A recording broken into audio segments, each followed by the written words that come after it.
Hi, welcome to fortune trader Telugu. ఈ వీడియోలో మనము డైలీ అనాలిసిస్ గురించి డిస్కస్ చేసుకుందాము. అలానే రేపటి Nifty, bank Nifty, Sensex levels గురించి కూడా మనము క్లియర్గా డిస్కస్ చేసుకుందాము. సో ఎవరైనా ఫస్ట్ టైం మన ఛానల్ చూస్తున్నా మన వీడియో మీద క్లిక్ చేస్తే సబ్స్క్రైబ్ చేసుకోండి. అలానే వీడియోని లైక్ చేయండి. అలానే మన టెలిగ్రామ్ ఛానల్లో కూడా జాయిన్ అవ్వండి. ఈచ్ అండ్ ఎవ్రీథింగ్ డీటెయిల్స్ అనేది మన టెలిగ్రామ్ ఛానల్లో అప్డేట్ ఇస్తూ ఉంటారు. So let's go to daily analysis. Nifty మనం ఏమనుకున్నాము ఎస్టర్డే నిఫ్టీ లెవెల్స్ గురించి మనము ఇది సపోర్ట్, ఇది మేజర్ రెసిస్టెన్స్ అనుకున్నాము. ఈ సపోర్ట్ దగ్గరికి వచ్చి బౌన్స్ అయితే మనము రివర్సల్ ట్రేడ్ తీసుకుంటాం అనుకున్నాము. ఆర్ ఈ రెసిస్టెన్స్ బ్రేక్ అయితే మనము అప్ సైడ్ ట్రేడ్ తీసుకుంటాం అనుకున్నాం. మన మార్కెట్ ఇవాళ స్లైట్లీ పాజిటివ్ ఓపెనింగ్ అనేది జరిగింది.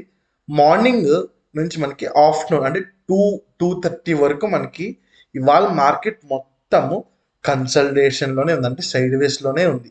చిన్న అప్ మూవ్ రావడము, మంచి ఫాల్ రావడం, మళ్ళీ చిన్న ఫాల్ రావడం, మంచి అప్ మూవ్ రావడం. క్లియర్గా చూడండి. ఇలా ఉండడం వల్ల ఆప్షన్ బయర్స్ అనే వాళ్ళు క్లియర్గా మనీ అనేది మేక్ చేయలేరు. సరే, ఒక ట్రేడ్ తీసుకున్నాము, ప్రాఫిట్ వచ్చింది అనుకున్నాము. సెకండ్ ట్రేడ్ తీసుకుంటే ఎస్ఎల్ హిట్ అయిపోతుంది. ప్రాఫిట్ మనకి 500 రూపీసే వస్తుంది, కానీ స్టాప్ లాస్ హిట్ అయినప్పుడు మాత్రం 1000 స్టాప్ లాస్ హిట్ అవుతుంది. సో మార్కెట్ నుంచి మనం తీసుకునే దానికన్నా ఇచ్చేది ఎక్కువ ఉంటుంది. సో ఇట్లా సైడ్ వేస్గా ఉన్నప్పుడు మనము ట్రేడింగ్ అనేది క్లియర్గా అవాయిడ్ చేయాలి. నిఫ్టీ ఇండెక్స్లో చెప్తానా, స్టాక్స్లో కాదు. సో అండ్ అలానే బడ్జెట్ డే రోజు మంచిగా ఫాల్ అయింది కాబట్టి మనకి రేంజ్ అనేది కూడా ఎక్కువ అయింది. అంటే మంత్ స్టార్టింగ్ పొజిషన్స్ అనేది క్రియేట్ అవుతూ ఉంటుంది. సో లాస్ట్ ఫైనల్లీ మనకి మార్కెట్ క్లోజ్ అయ్యే టైంకి మనం అనుకునే లెవెల్ కాస్త బ్రేక్ అయింది. బట్ అదే ఈ లెవెల్ ముందుగా బ్రేక్ అయి ఉంటే మనం సిఈ ట్రేడ్ తీసుకునే వాళ్ళము, మనకి లాస్ట్లో మనకి బ్రేక్ అవడం వల్ల మనకి కుదరలేదు. సో ఫైన్ సార్, మరి రేపు మనం ఎట్లా ట్రేడ్ తీసుకోవాలి సార్ అంటే క్లియర్గా నిఫ్టీలో.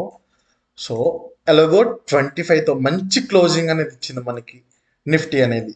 సో అలానే మనకి మంచి క్లోజింగ్ ఇచ్చింది, 25,000 పైన క్లోజ్ అయింది. కాబట్టి మనము బీటీఎస్టీ ట్రేడ్ కూడా తీసుకున్నాము. 25,100 చెయ్యి 76 రూపీస్ దగ్గర తీసుకున్నాము. చాలా మంది 77 దగ్గర తీసుకున్నారు, దట్స్ ఫైన్. సో రేపు నేను ఒక లాట్ క్యారీ చేయమని చెప్పాను. ఒక 2000 టు 1500 ఆర్ 1500 2000 మధ్యలో ప్రాఫిట్ అయితే ఎక్స్పెక్ట్ చేస్తున్నాను. నేను మన టెలిగ్రామ్ గ్రూప్లో కూడా అప్డేట్ ఇస్తాను. సో ఎగ్జిట్ అవ్వాలా లేదా ఇంకా ట్రయల్ చేయాలనేది కూడా చెప్తాను. బీటీఎస్టీ ట్రేడ్ అంటే ఎవరికి తెలియదో చెప్తున్నాను. బై టుడే సెల్ టుమారో అనమాట. అంటే మార్కెట్ క్లోజింగ్ అయ్యే టైంకి మనం మార్కెట్ వ్యూ రేపు పాజిటివ్గా ఓపెన్ అవుతుందా, నెగిటివ్గా ఓపెన్ అవుతుందా, ఆ వ్యూని బేస్ చేసుకుని మనం ఒక ట్రేడ్ అనేది తీసుకుంటాం.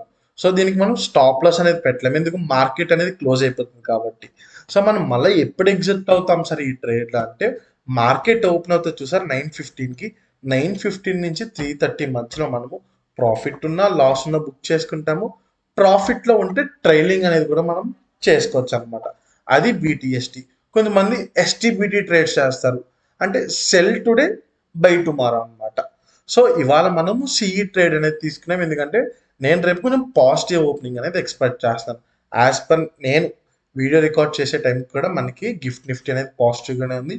ఇవాళ యుఎస్ మార్కెట్ మూమెంటం బట్టి రేపు పాజిటివ్గా ఓపెన్ అవుతుందా, నెగిటివ్గా ఓపెనింగ్ అవుతుంది అనేది మనకి క్లియర్గా తెలుస్తుంది.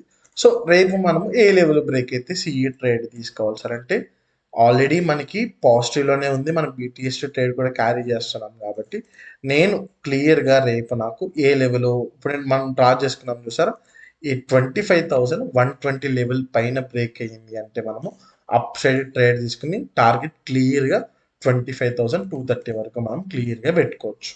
సో ఫస్ట్ టార్గెట్ ఈ లెవెల్ కూడా బ్రేక్ అయిపోయింది అంటే మనము ట్రైలింగ్ అనేది చేసుకోవచ్చు. ట్రైలింగ్ చేసుకుని మ్యాక్సిమం మనము 25,400 వరకే మనము టార్గెట్ అనేది మనం పెట్టుకోగలం. సో ఇవి నేను చూసిన రేపు రెసిస్టెన్స్ అండ్ అప్ సైడ్ ఒక ట్రేడ్స్. మరి డౌన్ సైడ్ ఒక సపోర్ట్ చేయండి, డౌన్ సైడ్ ఒక ట్రేడ్ చేయండి అంటే మనము క్లియర్గా నేను 24,000 ఈ 25,000 ఉంది కదా, ఈ 25,000 విల్ యాక్ట్ యాజ్ మళ్ళీ అగైన్ రౌండ్ ఫిగర్ సైకలాజికల్గా it will act as a support. So ఇక్కడికి వచ్చి నాకు చిన్నగా రివర్సల్ ట్రేడ్ కనిపించినా కూడా అప్ సైడ్ ట్రేడ్ తీసుకుంటాను. ఇది జోన్, ఈ జోన్ మంచి నాకు మంచి బేరిష్ క్యాండిల్ వచ్చిందంటే నేను డౌన్ సైడ్కి ట్రేడ్స్ కూడా తీసుకుంటాను. తీసుకుని క్లియర్గా టార్గెట్ అనేది ఇక్కడ 24,000, ఈ 880 ఆర్ 900 వరకు పెట్టుకున్నాను. ఈ లెవెల్ కూడా నాకు క్లియర్గా బ్రేక్ అయిపోయింది అంటే ఇవాళ డేలో అనేది చూస్తున్నాను. గుర్తుపెట్టుకోండి, 25,000 దగ్గర నుంచి 25,120 మధ్యలోనే కన్సల్టేట్ అవుతూ ఉంది అంటే ట్రేడింగ్ అనేది క్లియర్గా అవాయిడ్ చేయండి. అండ్ రేపు మనకి ట్యూస్డే నిఫ్టీ ఎక్స్పైరీ కూడా. నిఫ్టీ ఎక్స్పైరీ రోజు నేను ప్రతి వీడియోలోని ప్రతిసారి చెప్పుకుంటూ వస్తాను, యాజ్ ఏ ఆప్షన్ బయ్యర్స్గా మనము క్లియర్గా ఎప్పుడు ఐటీఎంస్లో మాత్రమే ట్రేడ్ చేయాలి. ఐటీఎం అంటే ఇన్ ద మనీ అనమాట. ఓటీఎంస్లో ట్రేడ్ చేయకండి, మీకు క్యాపిటల్ అనేది లూజ్ అవ్వకండి. ఐటీఎంస్ ఐఫోన్ లాంటివి, ఓటీఎంస్ ఒప్పో ఫోన్ లాంటివి, ఇదైతే గుర్తుపెట్టుకోండి. సో ఎవరైతే జీరో హీరో ట్రేడ్స్ చేస్తారో వాళ్ళు మాత్రమే ఓటీఎంస్ ట్రేడ్ చేయండి. జీరో హీరో ట్రేడ్స్ ఎవరు చేస్తారు? ఆల్రెడీ ప్రాఫిట్స్ మేక్ చేసి మీకు వచ్చిన ప్రాఫిట్లో ఒక 20% 30% రిస్క్ చేసే వాళ్ళు మాత్రమే జీరో హీరో ట్రేడ్స్ అనేది తీసుకోవాలన్నమాట. సో అది ఇదైతే క్లియర్గా గుర్తుపెట్టుకోండి. సో రేపు చూస్తున్నా నేను నిఫ్టీ లెవెల్స్ అయితే ఇది. So let's go to bank Nifty. So bank Nifty కూడా ఏమైంది, మనకి క్లియర్గా కన్సల్టేషన్ ఫేజ్లోనే ఉండిపోయింది మనకి.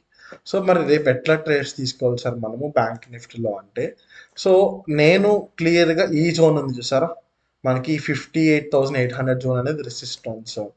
ఈ జోన్ బ్రేక్ అయ్యి నాకు హై బ్రేక్ అయితే 15 మినిట్స్ క్యాండిల్లో నేను అప్ సైడ్ ట్రేడ్ ఆపర్చునిటీ చూస్తున్నాను. చూసి 59,000 ఫస్ట్ టార్గెట్ పెట్టుకుంటాను.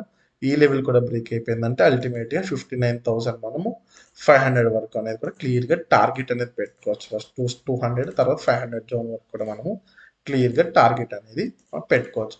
పైకి మనం టార్గెట్ తీసుకున్నప్పుడు ఎక్కడ పెట్టుకుంటాము, ఈ లెవెల్ బ్రేక్ అయినప్పుడు డౌన్ సైడ్ అనేది మనం స్టాప్ లాస్ అనేది ప్లాన్ చేసుకుంటాం. మరి డౌన్ సైడ్ ట్రేడ్కి ఏం చూస్తున్నారు సార్ అంటే, డౌన్ సైడ్ ట్రేడ్కి వచ్చేసి 58,180 లెవెల్ బ్రేక్ అయితే నేను డౌన్ సైడ్ ట్రేడింగ్ ఆపర్చునిటీ అనేది చూసి ఇవాల్టిలో వచ్చేసి నేను టార్గెట్గా పెట్టుకుంటాను. ఇదే కన్సల్టేషన్ జోన్లో ఉండిపోయిందంటే నేను క్లియర్గా ట్రేడింగ్ అనేది కూడా అవాయిడ్ చేస్తాను. అండ్ ఇవాళ మన టెలిగ్రామ్ గ్రూప్లో కూడా నేను ఒక మెన్షన్ చేశాను. క్లియర్గా చూడండి ఇక్కడ, February is high volatile month, option sellers be caution అని చెప్పి. So as per my experience option sellers అనేవాళ్ళు ఫిబ్రవరి మంత్లో చాలా చాలా చాలా జాగ్రత్తగా ట్రేడింగ్ అనేది చేయాలి.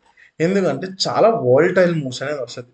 క్లియర్గా నిన్న ఇవాళవే తీసుకుందాం, ఫిబ్రవరి 1 అండ్ ఫిబ్రవరి 2 చూడండి. నిన్న ఒక ఎయిట్ నిఫ్టీలోనే 900 పాయింట్స్ ఆఫ్ ఫాల్ చూసాము డే హై నుంచి.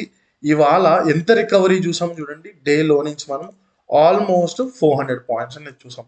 సో ఎవరైతే ఆప్షన్ సెల్లర్స్ ఉంటారో మనకి నిఫ్టీ అనేది ఫిబ్రవరి మధ్య చాలా వోల్టైల్ మూవ్స్ అనేది మేక్ చేస్తుంది.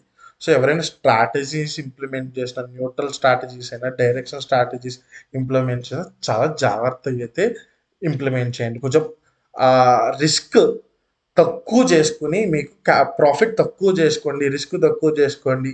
సో అలా బేస్ చేసుకుని అయితే జాగ్రత్తగా స్ట్రాటజీస్ అయితే ఇంప్లిమెంట్ చేసుకోమని చెప్తాను. ఈ 12 మంత్స్లో ఆప్షన్ సెల్లర్స్కి ఎవరైనా ఎక్కువ లూజ్ అయ్యే మంత్ ఏమైనా ఉందంటే అది ఫిబ్రవరి మంతే. సో అదైతే గుర్తుపెట్టుకోండి. సో ఇవి నెక్స్ట్ మనం బ్యాంక్ నిఫ్టీ గురించి కూడా ఎలాగో డిస్కస్ చేసుకున్నాము. సో స్టిల్ ఎవరైనా మన టెలిగ్రామ్ ఛానల్ జాయిన్ అవ్వకపోతే రైట్ సైడ్ బాటమ్ కార్నర్లో క్యూఆర్ని స్కాన్ చేసి కూడా మీరు మన టెలిగ్రామ్ ఛానల్లో జాయిన్ అవ్వచ్చు. డిస్క్రిప్షన్లో కూడా లింక్ ఉంది. అలానే ఇవాళ మన టెలిగ్రామ్ ఛానల్లో మనము నిఫ్టీ కన్సల్టేషన్లో సైడ్ వేస్లో ఉంది కాబట్టి మనం ఏం ట్రేడ్స్ తీసుకోలేదు, బట్ ట్రెండ్ పిఈ తీసుకున్నాము. ఎస్ఎల్ హిట్ అయింది, 110 దగ్గర బై అనుకున్నాము, ఎస్ఎల్ హిట్ అయిపోయింది. మనం అనుకున్న లెవెల్ దగ్గర నుంచి రివర్స్ అయిపోయింది బికాస్ నిఫ్టీ రికవరీ కనిపించింది కాబట్టి. తర్వాత మనకి ఆస్టర్డియం హెల్త్ కేర్ తీసుకున్నాము స్టాకు, ఇది కూడా మనకి క్లియర్గా ఎస్ఎల్ అనేది హిట్ అయిపోయింది అనమాట. So let's go to Sensex analysis. సరే ఏం సార్ ఎస్ఎల్ హిట్ అయినా కూడా చెప్తున్నారంటే, ప్రాఫిట్స్ వచ్చినప్పుడు చెప్తాము, ఎస్ఎల్ హిట్ అని చెప్తాము. ఇందులో దాచుకునేదే ఏం లేదు, ఎందుకంటే క్లియర్గా ఎస్ఎల్ అనేది హిట్ అయింది కాబట్టి. అండ్ చాలామంది ట్రేడ్ చేశారు, నాకు స్క్రీన్ షాట్స్ కూడా క్లియర్గా షేర్ చేశారు. సో రేపు మనం సెన్సెక్స్లో ఏ లెవెల్ బ్రేక్ అయితే ట్రేడ్ తీసుకుంటాం సార్ అంటే, నేను రేపు సెన్సెక్స్లో ఈ 81,800 లెవెల్ పైన నాకు క్యాండిల్ క్లోజ్ అయ్యి హై బ్రేక్ అయితే నేను అప్ సైడ్కి ట్రేడ్ తీసుకుంటాను. టార్గెట్ 82,000లో ఈ 200 వరకు నేను పెట్టుకుంటాను క్లియర్గా. మరి డౌన్ సైడ్ ట్రేడ్ సార్ అంటే, డౌన్ సైడ్ క్లియర్గా చెప్తున్నాం కదా, 81,000 మనకి మంచి రౌండ్ ఫిగర్. సో 81,000 కింద అంటే 950 లెవెల్ కింద మనకి క్యాండిల్ సస్టైన్ అయ్యి లో బ్రేక్ అయితేనే మనము డౌన్ సైడ్కి ట్రేడ్ అయితే తీసుకుంటాం. ఇదే కన్సల్టేషన్ జోన్లో ఉండిపోయిందంటే నేను క్లియర్గా ట్రేడింగ్ అనేది అవాయిడ్ చేస్తాను అనమాట. సో ఇవి నేను చూస్తున్న Nifty, bank Nifty, Sensex levels. చాలామంది నేను చూసిన వీడియోలో ఒక 20 to 30 పీపుల్ మన టెలిగ్రామ్ ఛానల్లో జాయిన్ అయ్యారు. మనం 500 సబ్స్క్రైబర్స్ కూడా రీచ్ అయిపోయాము. ఐ హోప్ లెట్స్ మనం ఈ యూట్యూబ్ కూడా 1000 సబ్స్క్రైబర్స్ కంప్లీట్ చేసేద్దాం. సో మీకు కానీ నా అనాలిసిస్ నచ్చితే ఖచ్చితంగా సబ్స్క్రైబ్ చేసుకోండి. మనం ఒక ఈ వీకెండ్కి మనము 1000 సబ్స్క్రైబర్స్ అయితే క్లియర్గా కంప్లీట్ చేసుకుందాం. Thank you guys.